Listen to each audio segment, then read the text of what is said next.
हम तोप से लड़ जाते थे, नक्शा तौहीद का हर दिल पे बिठाया हमने, ज़ेरे खंजर भी ये पैगाम सुनाया हमने। दस्त तो दस्त है दरिया भी न छोड़े हमने, दस्त तो दस्त है दरिया भी न छोड़े हमने, बहरे जुल्मात में दौड़ा दिए घोड़े हमने, बहरे जुल्मात में दौड़ा दिए घोड़े हमने। और इकबाल कहता है, सरिस के चश्मे आदम में है नीसा का असर पैदा, सरिस के चश्मे आदम में है नीसा का असर पैदा, खलीलुल्लाह के दरिया में होंगे फिर गुहर पैदा, खलीलुल्लाह के दरिया में होंगे फिर गुहर पैदा। अगर उस्मानियों पर कोहे गम टूटा तो क्या गम है, अगर उस्मानियों पर कोहे गम टूटा तो क्या गम है, कि खूने सद हजार अंजुम से होती है सहर पैदा, हजारों साल नरगिस अपनी बेनूरी पे रोती है, बड़ी मुश्किल से होता है चमन में दीदवर पैदा, बड़ी मुश्किल से होता है चमन में दीदवर पैदा।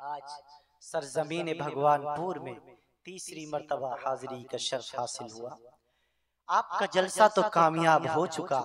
हमारे बहुत ही अजीज मुशफिक व मुरब्बी जनाब दिल खैराबादी, जो तमाम के तमाम इस वक्त इजलास हिंदुस्तान के अंदर हो रहे हैं, कामयाबियों की जमानत अपने सरों पर लेकर के जा रहे हैं। अल्लाह ताला जनाब दिल खैराबादी की इल्म में, उम्र में, आवाज में, कलब में खूब खूब कुव्वत और खूब खूब बरकत नसीब फरमाए। स्टेज के ऊपर हमारे बहुत ही मुशफिक, हमारे मुरब्बी, अपना बेटा मानने वाले, मेरे लिए वालिदे मोहतरम की कमी पूरी करने वाले, हम सबके मुशफिक व मुरब्बी, इस पूरे के पूरे सूबे बंगाल की एक नामवर शख्सियत हजरत मौलाना मुफ्ती मोहम्मद यहया खान साहब दामदिल्लहुम, वो भी तशरीफ फरमा है। और हमारे अजीज दोस्त, हमारे अजीज व अकारिब, यहाँ तमाम मुहिब्बीन हजरात यहाँ मौजूद हैं। सबके नामों से मैं वाकिफ नहीं, अल्लाह ताला सबकी हाजिरी को कबूल फरमाए। इंतजाम करने वालों ने शानदार इंतजाम किया, माइक चलाने वालों ने सिस्टम अच्छा चलाया, सुनने वालों ने अच्छा सुना और अब तक सुनाने वालों ने अच्छा सुनाया। दुआ फरमाइए रब्बे दुल जलाल इस फकीर फकीर को भी कुछ बातें काम की कहने की तौफीक नसीब फरमाए। और सबसे बड़ी बात, अब तक जितनी बातें कही गई और कही जाएंगी, रब्बुल आलमीन उन तमाम बातों पर अमल की तौफीक नसीब फरमाए। अमल असल होता है, हाँ हाँ, अमल के बगैर न जन्नत मिल सकती है, न अमल के बगैर जहन्नम मिल सकती है। अमल से जिंदगी बनती है, जन्नत भी जहन्नम भी।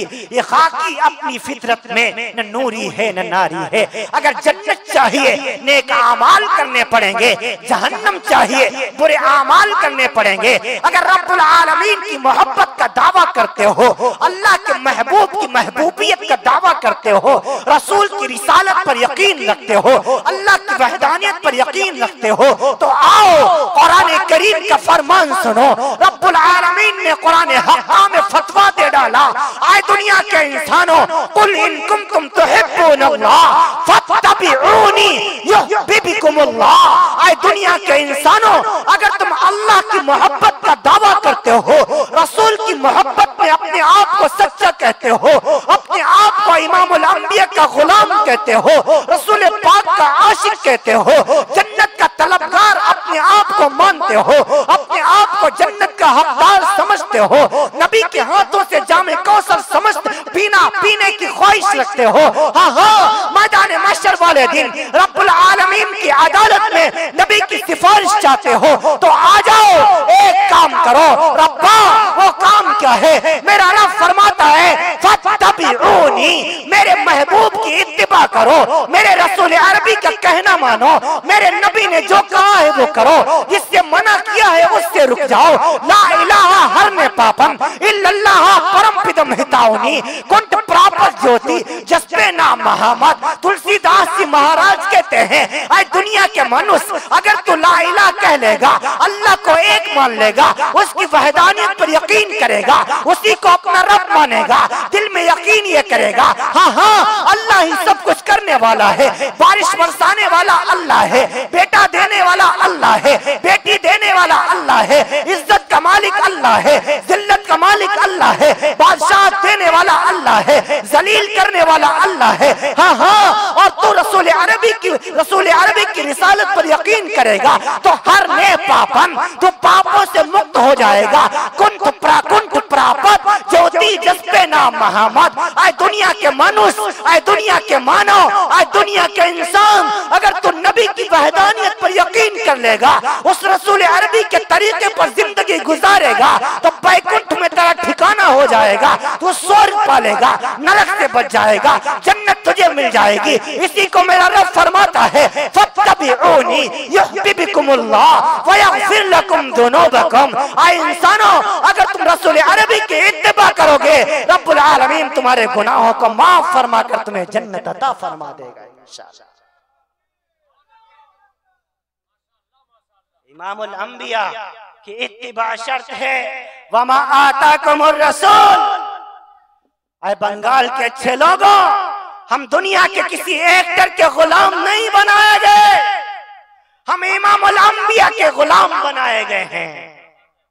आइडियल और मॉडल हमारे लिए मदीने वाला रसूल है, प्यारा आका है। सारी कायनात ने जिसकी मानी, सारी कायनात ने जिसकी मानी, आज हम उसकी नहीं मानते। हाँ हाँ, मुल्क हिंदुस्तान के हालात आप देख रहे हैं, खासकर यूपी के हालात। परेशान होने की जरूरत नहीं है। मुसलमान किसी हाल में भी अपने रब से मायूस नहीं है।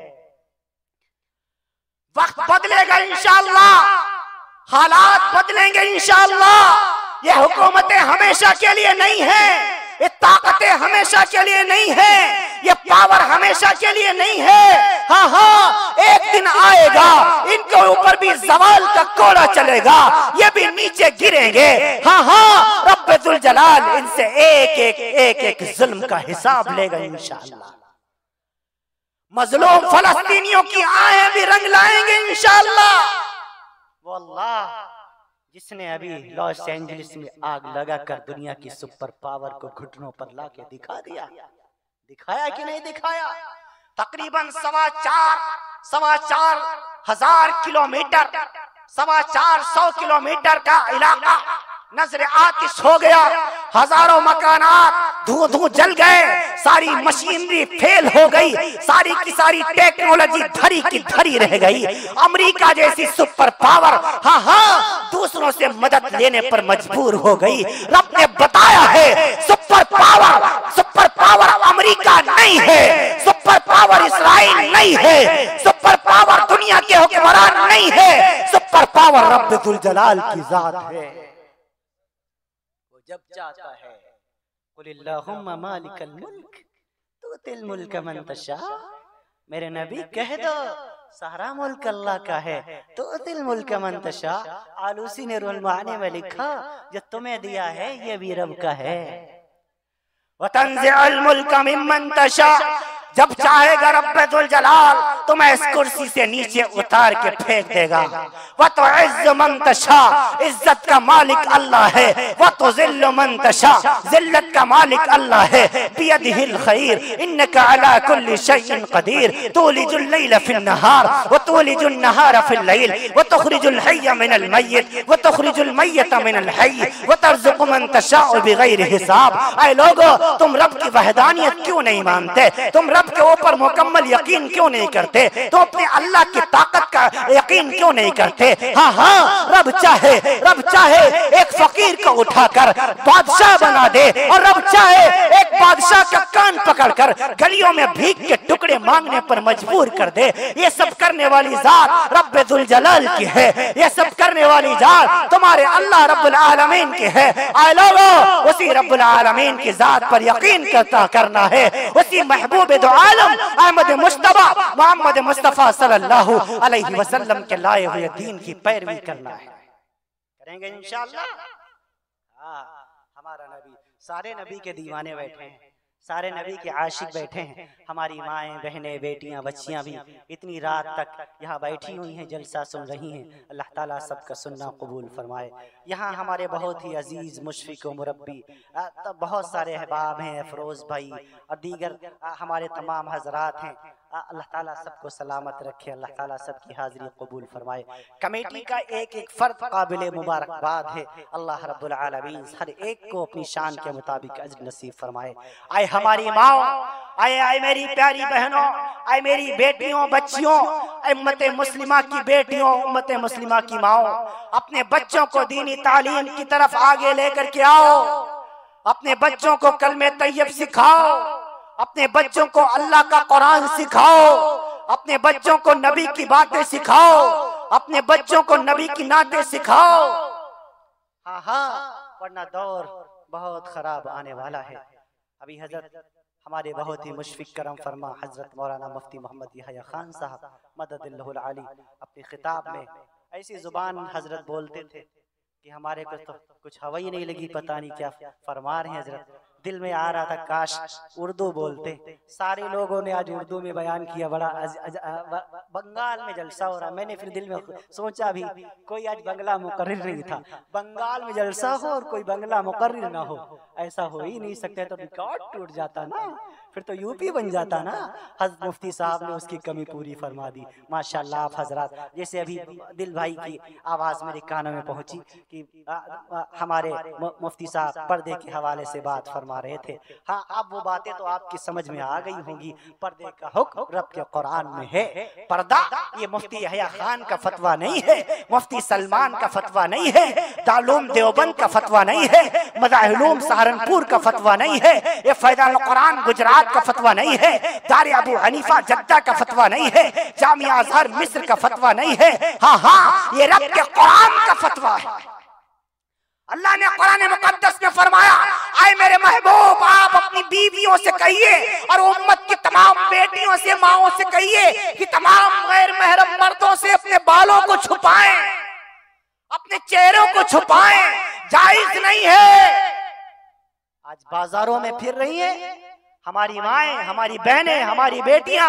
आए मेरी बेटियों, आप किसी बाप की इज्जत हो, आप किसी भाई की आबरू हो, आप किसी बहन का गुरूर हो, आप किसी माँ की इज्जत हो। गलती से कोई ऐसी गलती न करना कि आपकी वजह से समाज में, मुआशरे में आपके भाई को सर नीचा करके चलना पड़े।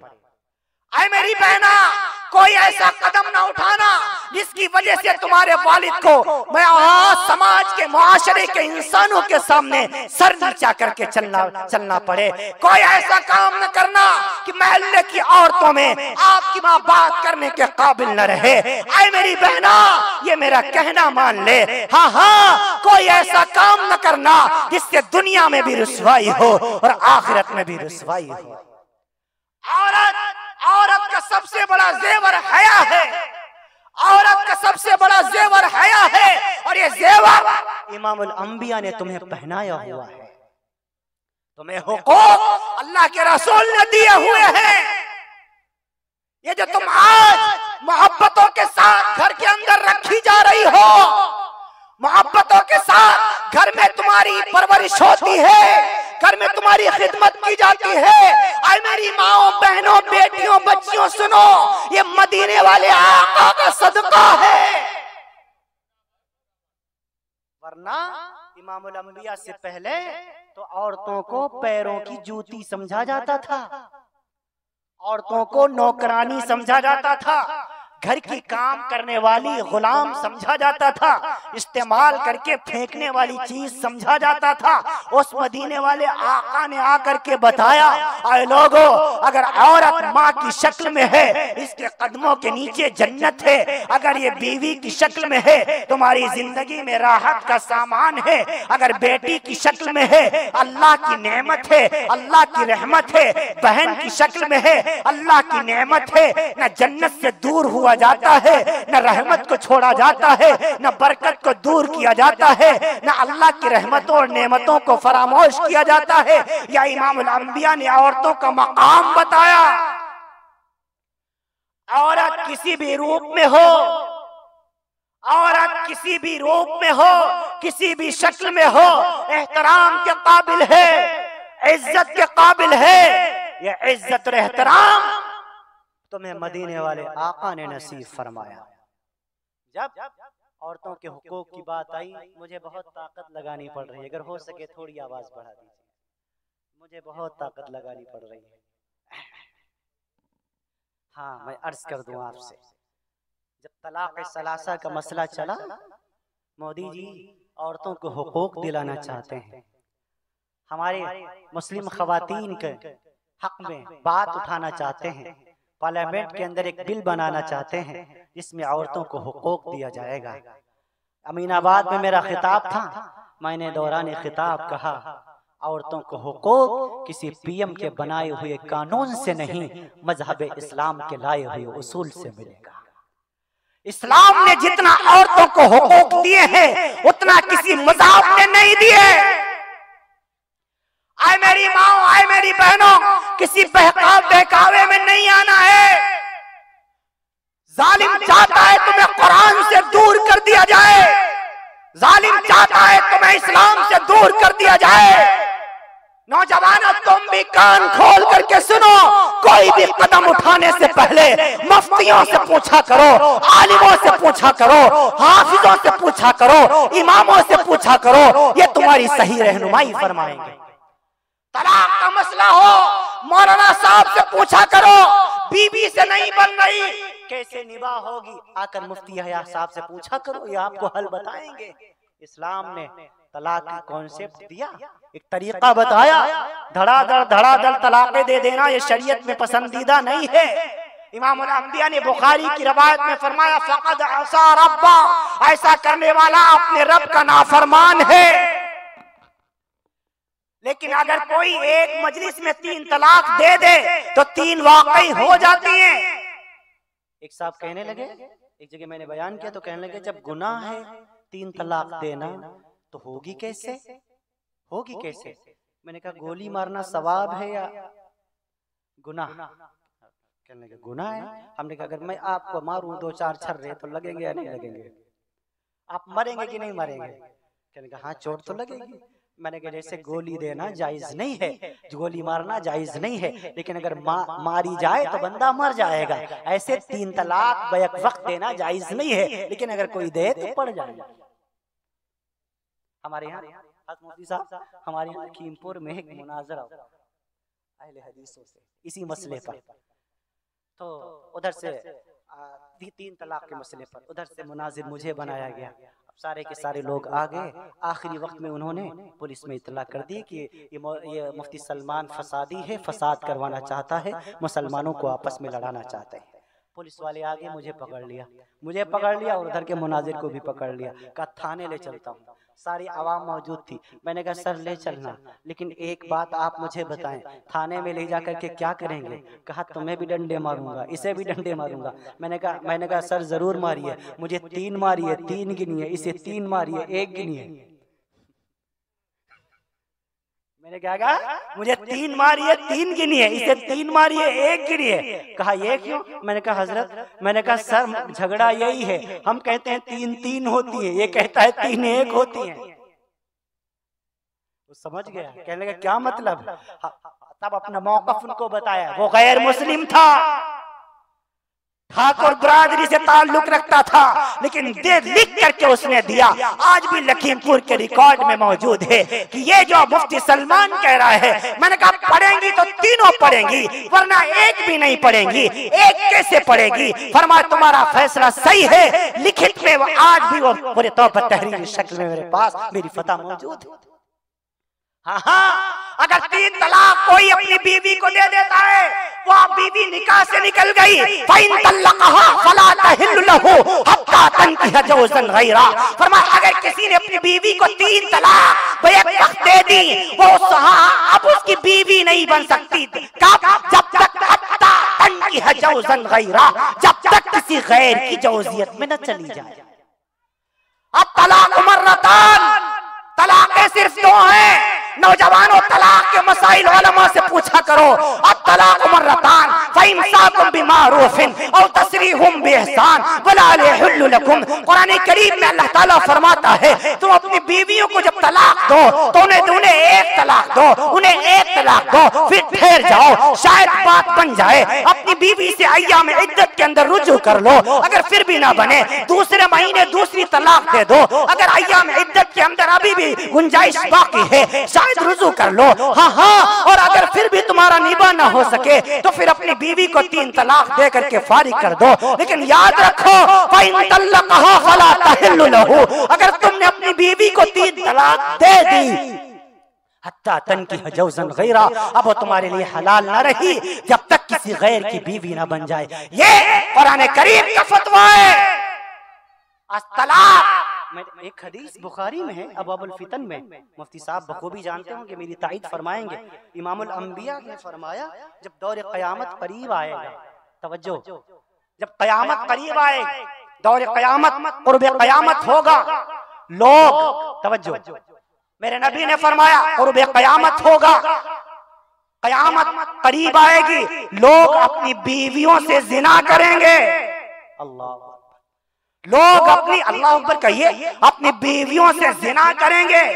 हदीस मेरी समझ में नहीं आई, पर्ची लिखी शेख अमीरुल मोमिनीन फिल हदीस शेख यूनुस जौनपुरी रहमतुल्लाहि ताला अलैहि को। हमने कहा हजरत ये हदीस समझ में नहीं, जब बीवी है तो जिना कैसा, बीवी है जिना कैसा। हजरत ने 3-4 खूबसूरत जवाब दिए। कहा बेटे इसकी बहुत सी शक्लें हो सकती हैं। फरमाया एक शक्ल तो ये है बीवी अपने शौहर अपनी बीवी के पास जाए लेकिन उसके दिल में ख्याल किसी गैर मर्द का, गैर औरत का हो, यह भी जिना के हुक्म में है। एक तो ये शक्ल हो गई। दूसरी शक्ल ये है बाज मौके पर इंसान कोई कुफरिया जुमला निकाल देता है, कोई ऐसा कुफ्र का कलमा कह देता है कि उसे पता भी नहीं चलता कि ये कुफ्र का जुमला हमने कहा है। जैसे कुफरिया जुमला इसके जुबान से निकला वैसे ये दायरे इस्लाम से खारिज हो गया, इस्लाम से खारिज हो गया। और जब इस्लाम से खारिज हुआ तो इस्लाम भी गया, बीवी से निकाह भी टूटा। लेकिन ये लाइल्मी में अपनी बीवी के साथ रह रहा है, गोया अपनी बीवी के साथ जिना कर रहा है। एक तो ये शक्ल है।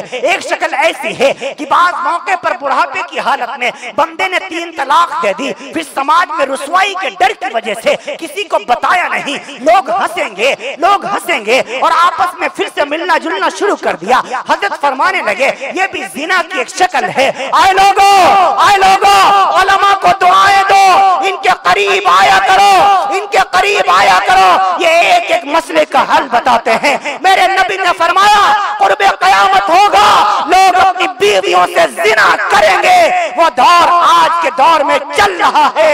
लोग अपने पूरे तौर पर ऐसी बातें अपनी जुबान से निकाल देते हैं कि उन्हें पता नहीं होता कि वो कुफ्र का जुमला कह चुके होते हैं और दायरे इस्लाम से खारिज होकर अपनी बीवियों के साथ मुंह काला कर रहे होते हैं।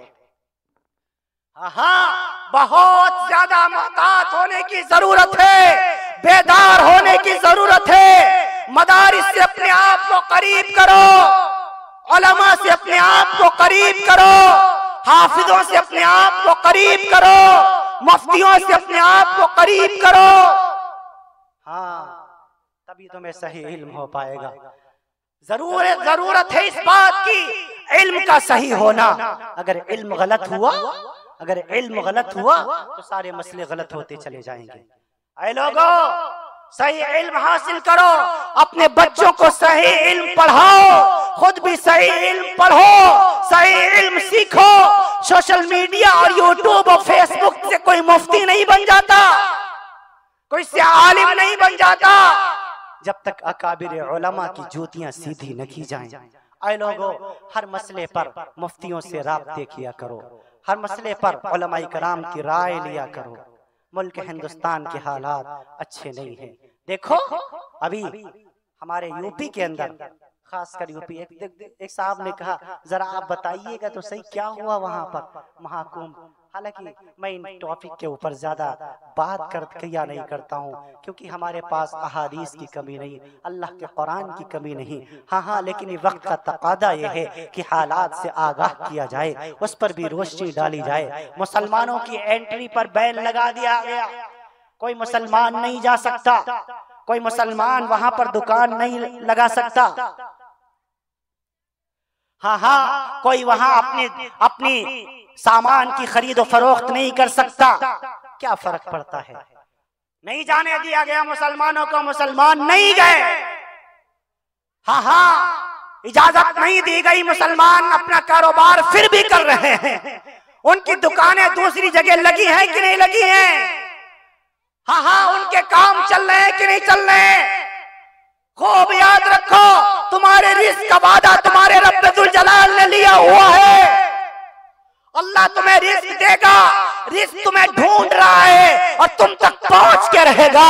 इसीलिए अगर कुंभ में तुम्हें नहीं जाने दिया गया, तुम हैरान न हो, तुम परेशान न हो, अल्लाह की जात पर भरोसा करते हुए अल्लाह का रिस्क तलाश करो। मेरा रब फरमाता है, वमन यत्तक़िल्लाह यजअल लहू मखरजा व यरज़ुक़हु मिन हैथु ला यहतसिब। जो अल्लाह से डरता है, जो अल्लाह से डरता है, अल्लाह से डरता है, अल्लाह की वहदानियत पर यकीन करता है, अल्लाह का रिस्क तलाश करता है, रब्बुल जलाल उसका काम जरूर बनाते हैं। और मिन वफा फरमाया, उसको ऐसी जगह से रोजी अता फरमाते हैं ला यहतसिब, कि उसे गुमान भी नहीं होता।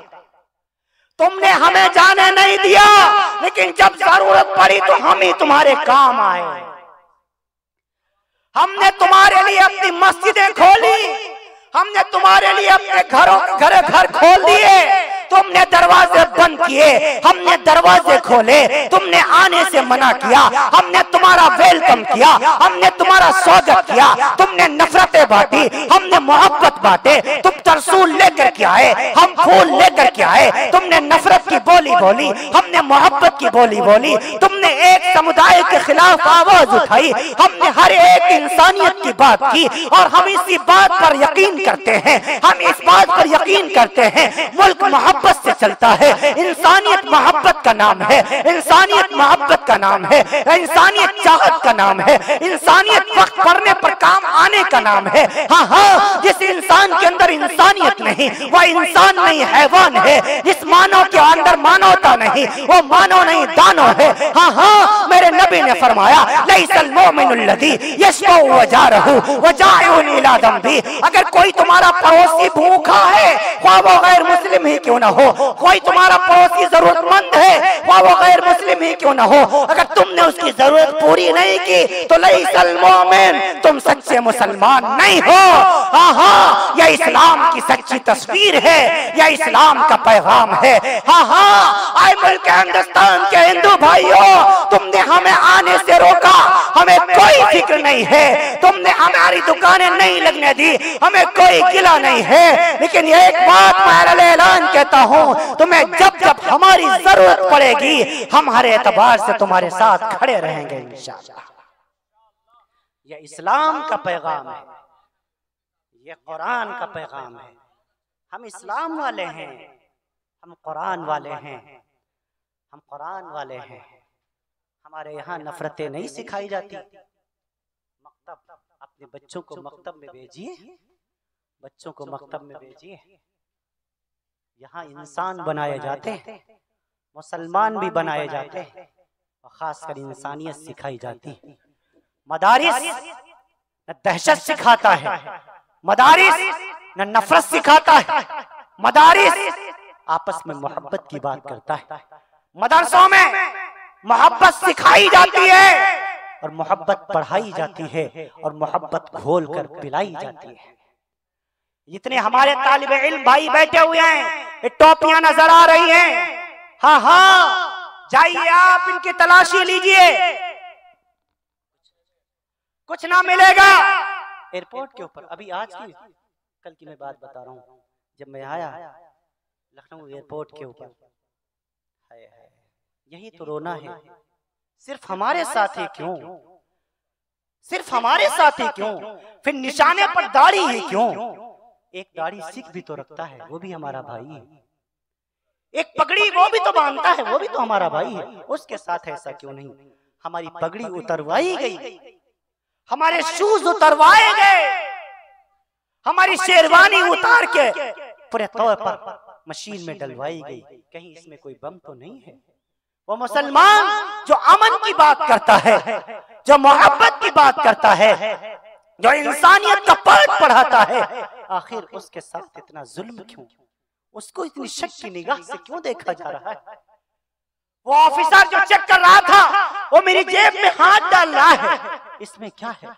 मैंने कहा सर कुछ ना पाओगे, इधर हाथ डालोगे एक मिसवाक पाओगे, इधर हाथ डालोगे एक कलम पा जाओगे, सामने हाथ डालोगे एक कंघा नजर आएगा।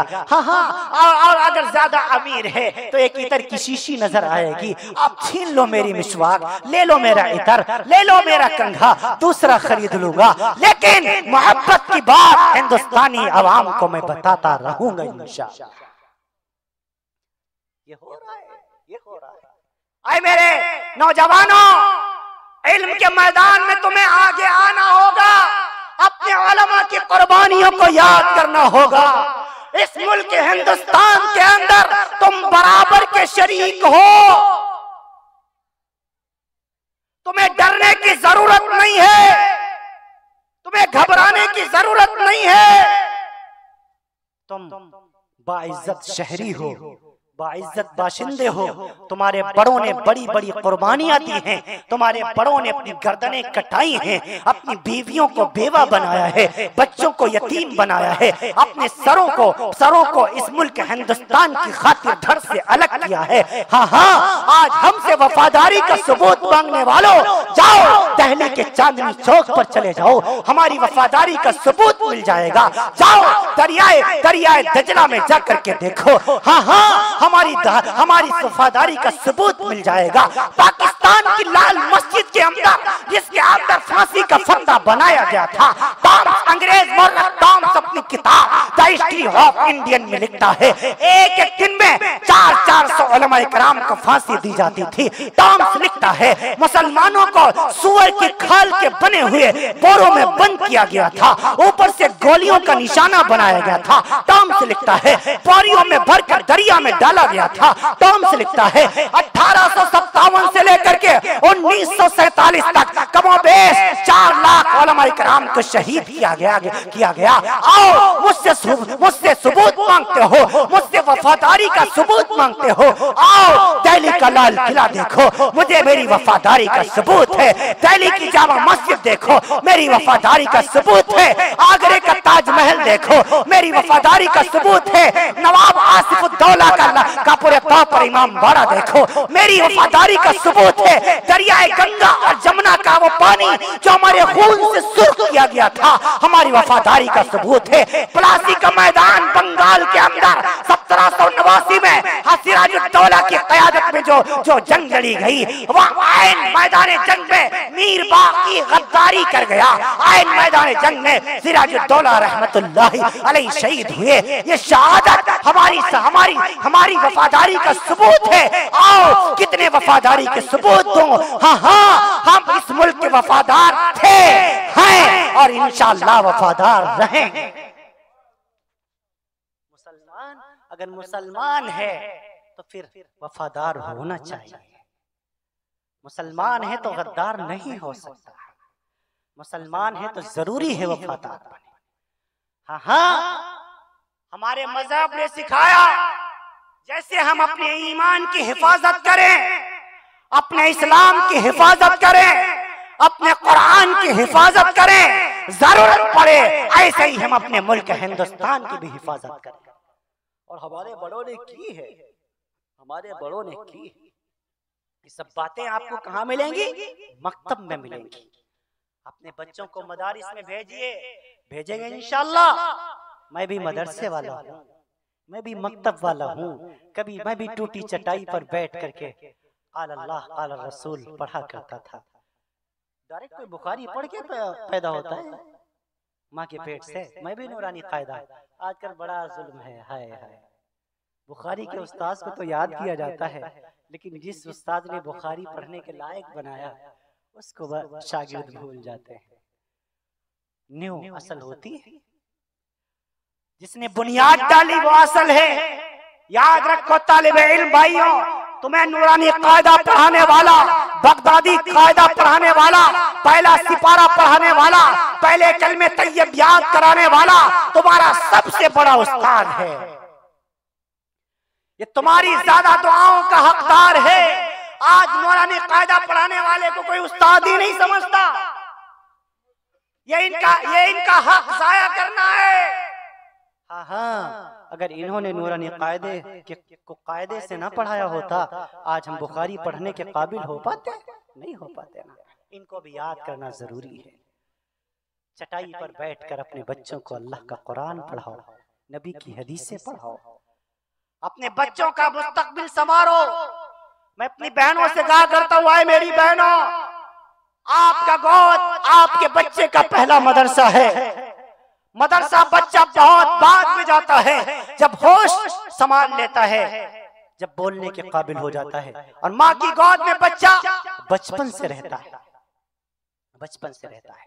इसीलिए मेरी माँ, मेरी बहनों, अपने बच्चे को अपनी गोद में फकत दूध मत पिलाना, इस दूध के साथ इमामुल अंबिया की सुन्नतें घोल के पिला देना।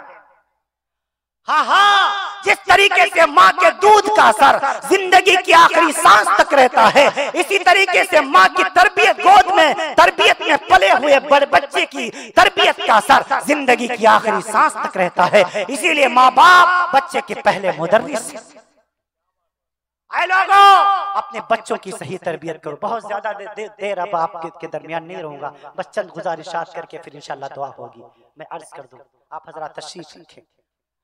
बहुत कसीर तादाद में आप हजरात अब तक है, अब तक तो जलसा खत्म हो जाना चाहिए था, 1 बज रहा है। अल्लाह ताला आप सबकी आमद को शर्फ कबूलियत से नवाज दे। मैं अर्ज कर रहा हूँ आपसे, इन मदरसों के अंदर सिखाया जाता है, बेटे नबी चलते कैसे थे, बेटे नबी बैठते कैसे थे, नबी उठते कैसे थे, नबी खाते कैसे थे, नबी पीते कैसे थे, नबी कितनी सांसों में पानी पिया करते थे, नबी ने अम्मा के बारे में क्या फरमाया, नबी ने अब्बा के बारे में क्या फरमाया, नबी ने खाला के बारे में क्या फरमाया, नबी ने चचा के बारे में क्या फरमाया, नबी ने मामा के बारे में क्या फरमाया, नबी ने आम मुसलमानों के बारे में क्या फरमाया, नबी ने उलमा के बारे में क्या फरमाया, नबी ने गैर मुस्लिम भाइयों के साथ हुस्न सुलूक कैसे करना है कैसे बताया। ये तमाम बातें आपके बच्चे को मकतब में सिखाई जाती हैं, मदरसे में सिखाया जाता है। आए मेरे बच्चों, आए मेरे बच्चों, हाँ हाँ, अपनी अम्मा के सामने ऊंची आवाज से बात न करना, मदरसे में सिखाया जाता है। फ़इन्नल जन्नत इंद रिजलिहा, माँ के कदमों तले जन्नत है। हाय हाय, आए मेरे अजीजों, मेरे पास मेरी माँ नहीं है। पिछली बार जब मैं आया था आपके यहाँ, मेरे पास मेरी माँ थी, आज मेरे पास मेरी माँ नहीं है। पिछली बार थी, बीमार थी, मैंने अर्ज भी किया था, शायद आपको याद भी हो। अब मैं अपनी माँ को खो चुका हूँ। 2022 12 जून सन 2022 बरोज पीर मेरी माँ मुझे छोड़ के चली गई। अजीजों, अगर आपकी मौजूद है आप उसकी कदर करो, आपकी हयात है आप उसकी कदर करो, वरना ऐसे ही रोते फिरोगे जैसे मैं रो रहा हूँ। आज अल्लाह का शुक्र है मेरे पास सब कुछ मौजूद है। अल्लाह ने दौलत भी दी है, इज्जत भी दी है, शोहरत भी दी है, बेटा भी दिया है, बेटी भी दी है, बीवी भी दी है, लेकिन हमारे पास दुआ देने वाली माँ मौजूद नहीं है। आए लोगों, माँ की कदर करो, माँ की कदर करो। ये मदीने वाले आका ने तुम्हें पैगाम दिया है। जब मेरी माँ मौजूद थी, जब मैं चला करता था सफर करने, सफर में निकला करता था, मैं अपनी अम्मी जान को फोन करके कहता, माँ आज फला जगह जा रहा हूँ, दुआ कर दीजिएगा, दुआ फरमा दीजिएगा अल्लाह से। मेरी माँ दुआ के लिए हाथ उठा देती। नौजवानों, जब तक मेरी माँ जिंदा रही मुझे किसी की दुआ की जरूरत नहीं पड़ी। जिस दिन से माँ चली गई, हर एक के सामने हाथ फैलाता रहता हूँ, भाई मेरे लिए अल्लाह से दुआ कर दीजिए, भाई मेरे लिए अल्लाह से दुआ कर दीजिए। जब माँ मौजूद थी, जब भी मुझे कुछ हाजत होती, माँ से कहता, माँ अल्लाह से कह दीजिए मेरा एक काम बना दे। माँ के बूढ़े हाथ आसमान की तरफ उठते, दुआ मांग देती, दुआ कर देती, अल्लाह को काम बना दिया करता था। अब ये दुआ करने वाली माँ मेरे पास नहीं है। जब सफर पे जाता, अम्मा जान फला जगह जा रहा हूँ, माँ फला जगह जा रहा हूँ, मुर्शिदाबाद जा रहा हूँ, मिदनापुर जा रहा हूँ, भगवानपुर जा रहा हूँ, मगरी बंगाल आंध्र प्रदेश जा रहा हूँ, दुआ फरमा दीजिएगा। आखिरी ईद जो थी मेरी माँ ने मेरे साथ गुजारी, मेरे मदरसे में मेरे साथ में। मुर्शिदाबाद आप ही के यहाँ मगरी बंगाल का सफर था, मुर्शिदाबाद आना था, बागडोगरा से साहब मुझे रिसीव करने के लिए आने वाले थे।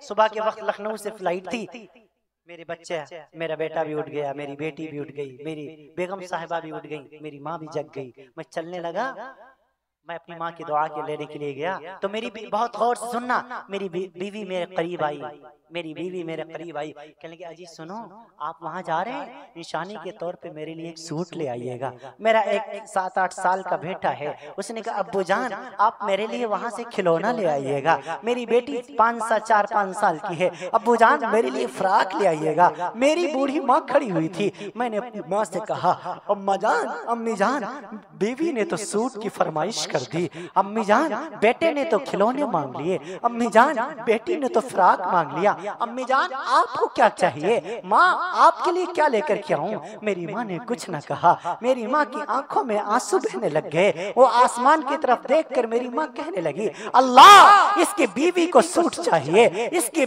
बेटे को खिलौने चाहिए, इसकी बेटी को फ्राक चाहिए, अल्लाह मुझे कुछ नहीं चाहिए, मुझे तो मेरा बेटा ही चाहिए, अल्लाह मुझे मेरे बेटे को वापस लेकर के आ जाना, यही मेरी सबसे कीमती दौलत है, यही मेरी जिंदगी की पूंजी है, यही मेरी अटलियों का अरमान है, अल्लाह मेरे बेटे को सलामत लेकर के आना। मैं माँ से लिपट के रोने लग गया, मैं माँ से लिपट के रोने लग गया, देर तक रोता रहा। मेरी माँ ने आंसुओं के साथ मुझे रुखसत किया। जब घर जाता फोन कर देता अम्मी जान आज घर आ रहा हूँ, आप सो जाना देर हो जाएगी, फ्लाइट देर से पहुँच रही है। घर वाले सो जाते, मेरी बेगम साहबा सो जाया करती, बेटी सो जाती, बेटा सो जाता, लेकिन बूढ़ी माँ की बूढ़ी आंखें जागकर बेटे का इंतजार किया करती थी। जैसे मैं कुंडी खटखटाता मेरी माँ दरवाजा खोलती, ऐसा लगता था माँ इंतजार कर रही है, ऐसा लगता था माँ जागी हुई है, ऐसा लगता था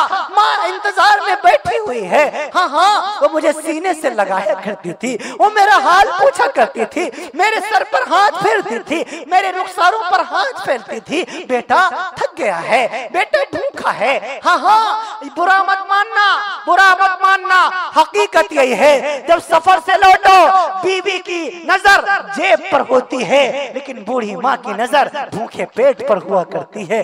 बेटा कितने दिनों से नहीं खाया होगा।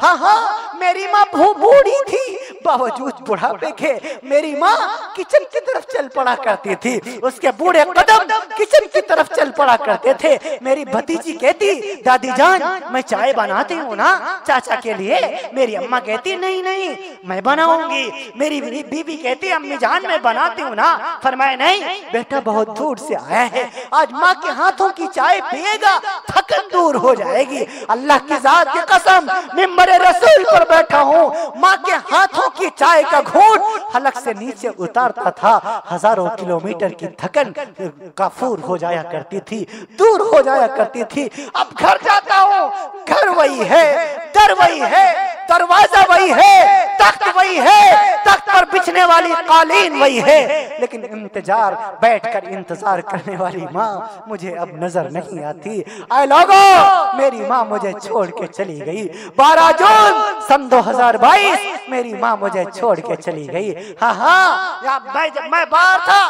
भागता हुआ आया, फोन गया अम्मी दुनिया से रुखसत हो गई हैं, मैंने प्रोग्राम कैंसिल किया, भागता भागता घर आया। वैसे माँ जागा करती थी, आज माँ सोई हुई है, वैसे माँ इंतजार किया करती थी, आज माँ लेटी हुई है, वैसे माँ बेटे का इंतजार करती थी, आज माँ ने बेटे का इंतजार नहीं किया, यूं माँ की लाश पड़ी हुई है।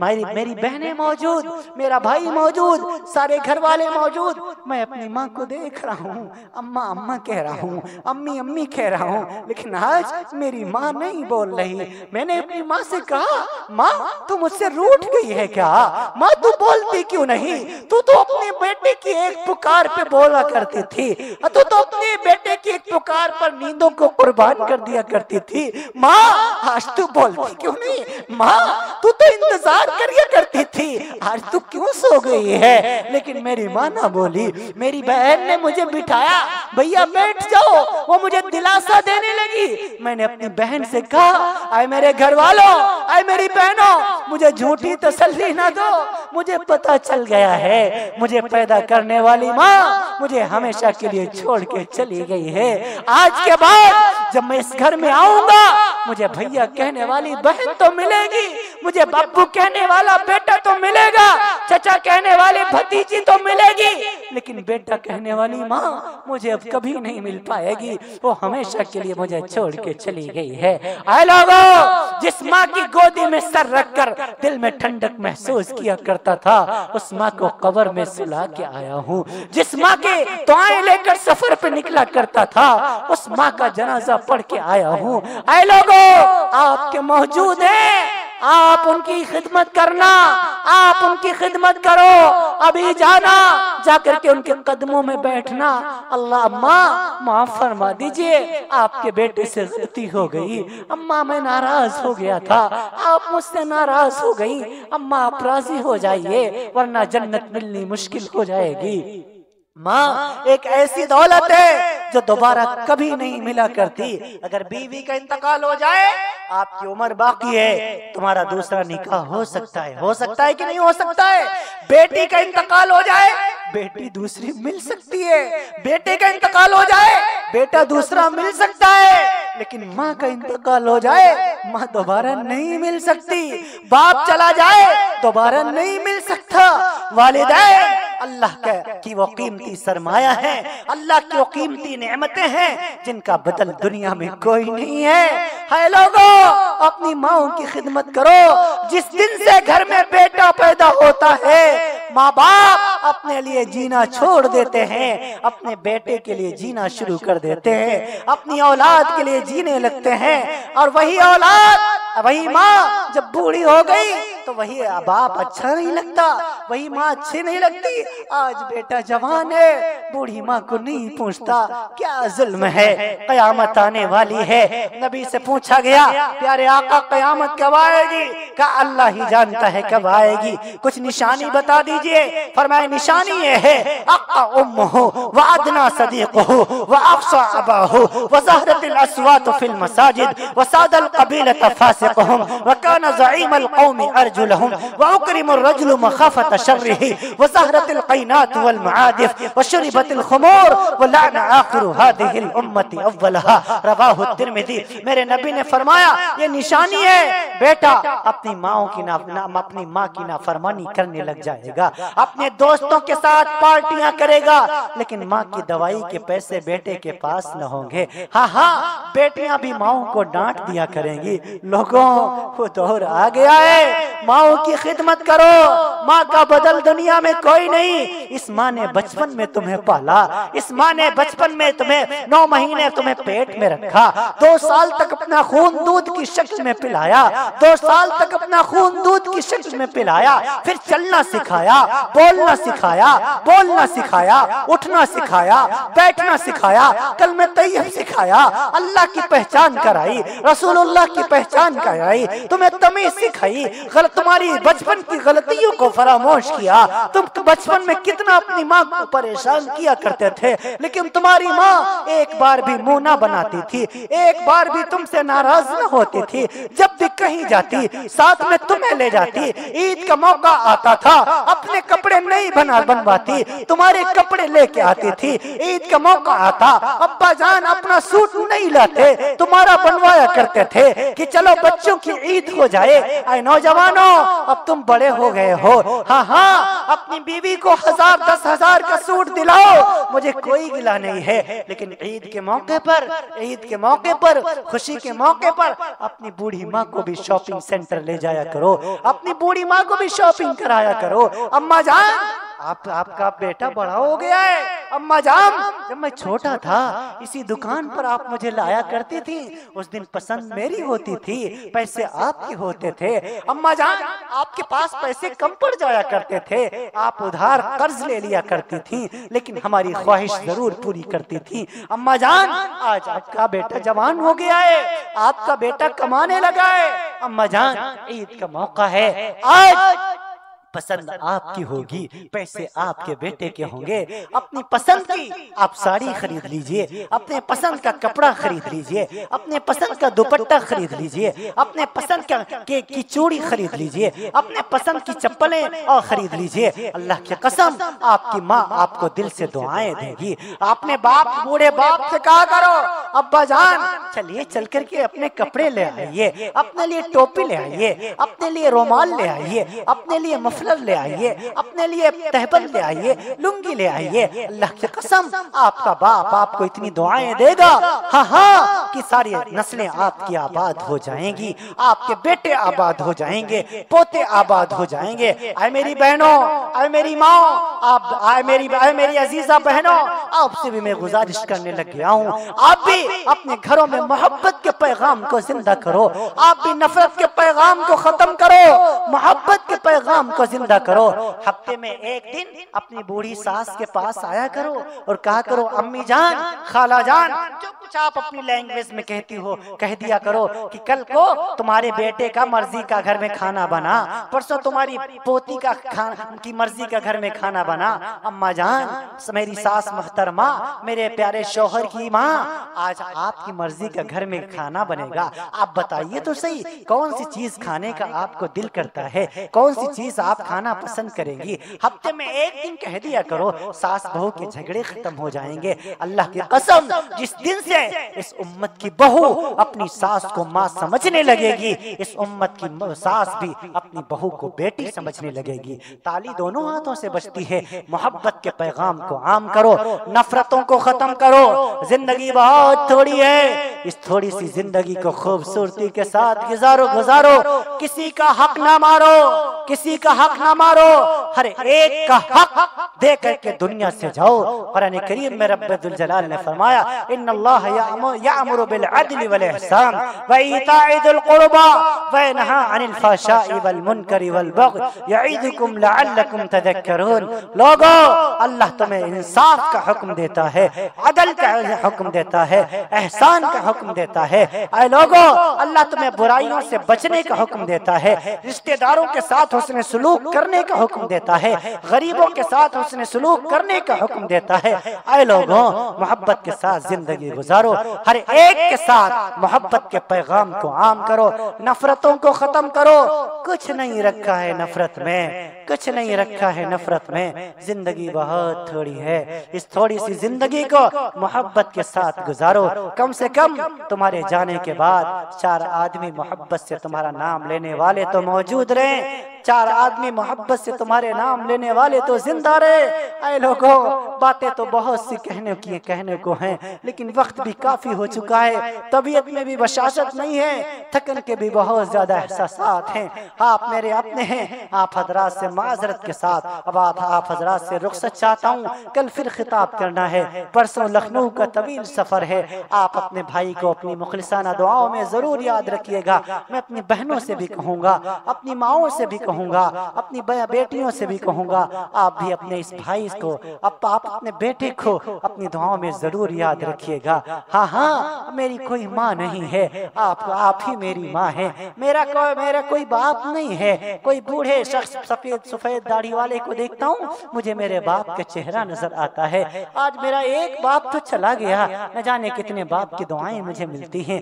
आज मैं एक अपनी माँ को तो खो चुका हूँ, न जाने कितनी मुझे मेरी माँ की माओं की दुआएं मिल जाती हैं। मैं अपने 2 भाइयों को छोड़ के यहाँ आया हूँ। कितने मेरे भाई यहाँ बैठे हुए हैं जो मुझे अपने भाई से ज्यादा प्यार करते हैं, भाई से ज्यादा मोहब्बत करते हैं। अल्लाह आप सबकी मोहब्बतों को कबूल फरमाए, अल्लाह आप सबकी आमद को कबूल फरमाए, अल्लाह आप सबकी हाजिरी को कबूल फरमाए, अल्लाह ताला आपके बैठने को सुनने को कबूल फरमाए। जिन हजरात ने जिस एतबार से इन उलमाए कराम की, शुअराए कराम की इस इजलास की खिदमत की है, अल्लाह हर एक को अपनी शान के मुताबिक अज्र नसीब फरमाए।